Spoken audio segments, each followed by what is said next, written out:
Hello, today we journey back in time to the medieval period. This era, spanning roughly from the 5th to the late 15th century, was a time of great change and development.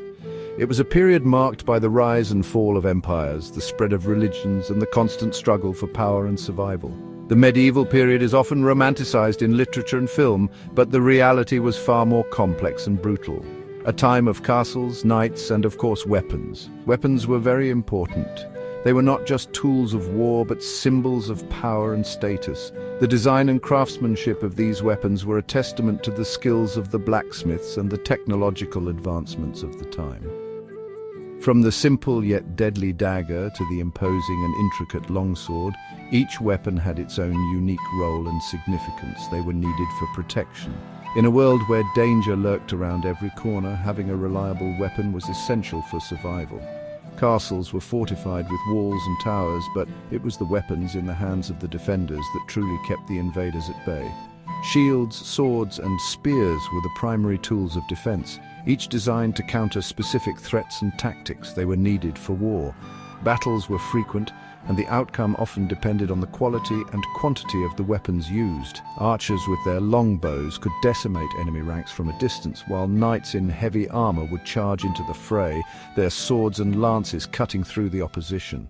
The battlefield was a chaotic and deadly place where strategy and weaponry played crucial roles in determining the victor. In this time, the power of a kingdom often rested on the strength of its weaponry. Kings and lords invested heavily in their armories, understanding that a well-equipped army was essential for both defense and conquest. Blacksmiths were highly valued for their ability to produce weapons that could withstand the rigors of battle. The forging of a sword was not just a craft, but an art, with each blade carrying the hopes and ambitions of its wielder. Let us find out more. Weapons decided battles. The right weapon in the right hands could turn the tide of a conflict. Innovations in weapon design, such as the introduction of the crossbow and the development of plate armor, changed the dynamics of warfare. These advancements forced armies to adapt their strategies and tactics, leading to an ever-evolving arms race that shaped the course of history. They decided who ruled the land. The outcome of battles and wars determined the rise and fall of kingdoms. A victorious king could expand his territory and consolidate his power, while a defeated ruler might lose everything. The loyalty of knights and soldiers was often secured through the promise of land and wealth, making the possession of superior weaponry a key factor in maintaining control and authority. They also played a big part in everyday life. Beyond the battlefield, weapons were a common sight in medieval villages and towns. Peasants and merchants carried knives and daggers for protection, while hunters relied on bows and arrows to provide food for their families. The presence of weapons in daily life was a constant reminder of the dangers and uncertainties of the time. Let's delve into the world of medieval weaponry and uncover their secrets. From the humble spear to the majestic sword, each weapon tells a story of the people who wielded them and the battles they fought. Join us as we explore the fascinating history of medieval weaponry and discover how these tools of war shape the world we live in today.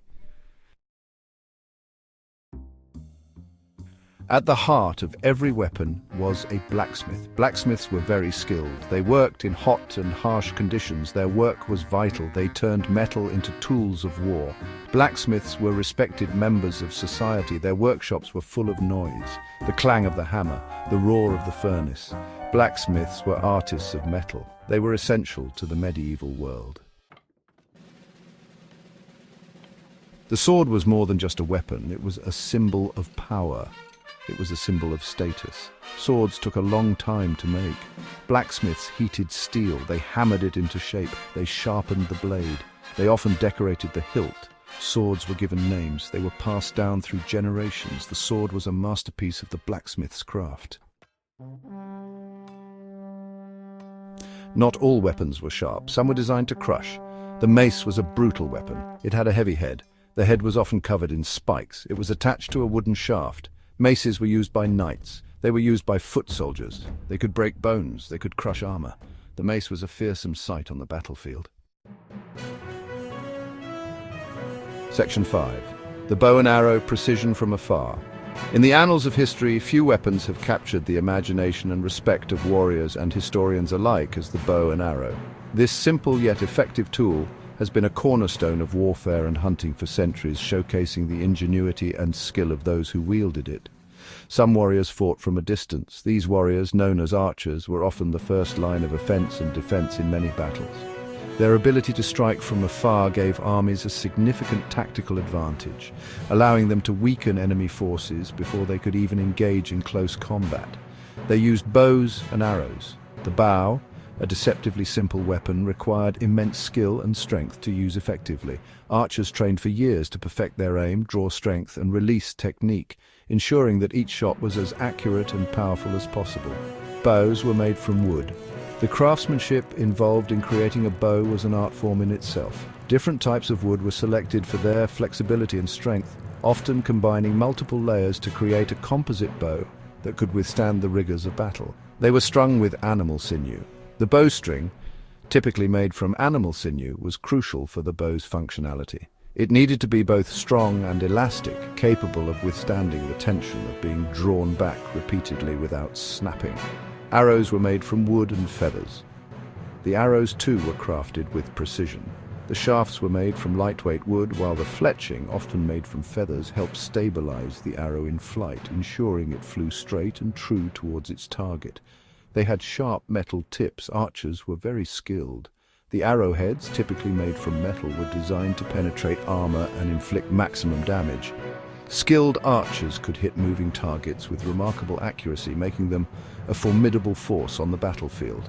They could hit targets from far away. The ability to hit targets from a great distance was not just a matter of strength, but also of keen eyesight and steady hands.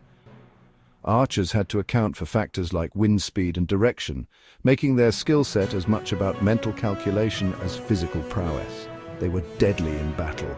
In the chaos of battle, archers provided a deadly advantage. Their volleys of arrows could decimate enemy ranks, creating confusion and fear.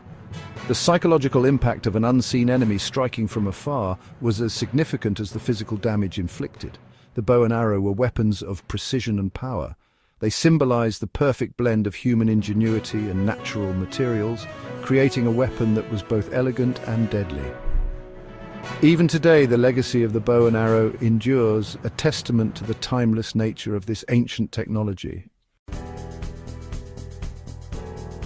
Section 6. Material mastery, the backbone of medieval weaponry. Medieval weapons were made from different materials, each chosen for its unique properties and advantages in battle. The selection of materials was a crucial aspect of weapon making, as it determined the weapon's effectiveness, durability, and overall performance on the battlefield. The most common material used was iron. Iron was heated in a forge until it was red hot, making it malleable and easier to shape. This process required a skilled blacksmith who could control the temperature and work the iron into the desired form. Once heated, the iron was hammered into shape. This step was labor-intensive and demanded precision. The blacksmith would repeatedly strike the iron with a hammer, gradually forming it into a blade, spearhead, or other weapon components. The hammering process also helped to strengthen the iron by aligning its internal structure. Steel, an alloy of iron and carbon, was stronger and more durable than pure iron. However, it was more difficult to produce. The process of making steel involved carefully controlling the amount of carbon added to the iron, which required advanced knowledge and skill. Creating steel weapons was a complex and time-consuming task. The blacksmith had to ensure the right balance of carbon to achieve the desired hardness and flexibility. This made steel weapons highly prized and often reserved for elite warriors and nobility. Wood was another essential material, primarily used for the shafts of spears and other pole weapons. The type of wood chosen was important, as it needed to be both strong and flexible.